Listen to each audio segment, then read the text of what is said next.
Ipo, beberapa hari kebelakangan ini suami jadi gemar bersembang dan bercerita dengan saya termasuklah hal di tempat kerjanya, walaupun dia asalnya pendiam. Suami juga banyak menegur saya agar perbanyakkan sholat dan ibadah lain. Itu kata Izzatul Akma Azhar mengenai arwah suaminya Muhammad Fakrul Najmi Roslan 26 yang maut bersama anak perempuan mereka berusia 11 bulan, Naura Adlina Muhammad Fakrul Najmi dalam nahas dekat persimpangan Medan Kelebang semalam.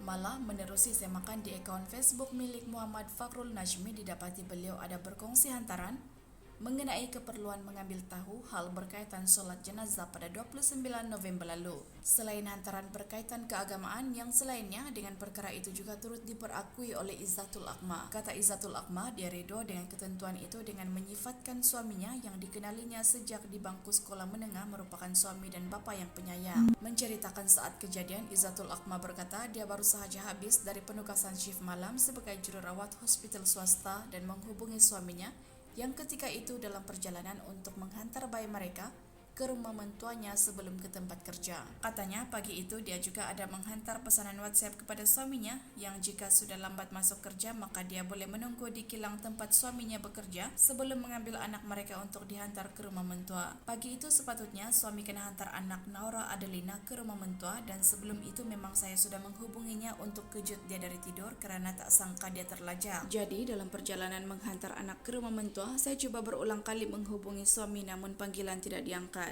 Hinggalah panggilan keempat saya dijawab oleh individu tidak dikenali menyatakan suami serta anak terbabit kemalangan dan dia minta saya bergegas ke lokasi itu tanpa memberitahu keadaan sebenar mereka ketika itu. Sewaktu itu saya sudah tidak fikir apa-apa melainkan hendak tengok sendiri keadaan mereka. Semasa sampai saya dapati suami dan anak sudah tidak sadarkan diri hingga membuatkan kaki saya pun longgar. Di samping melihat pada keadaan kereta dinaiki anak dan suami yang sudah remuk katanya ketika dihubungi hari ini. Dalam kejadian 7.21 pagi semalam, Muhammad Fakhrul Najmi maut di tempat kejadian manakala Naura Adelina meninggal dunia ketika mendapatkan rawatan di hospital.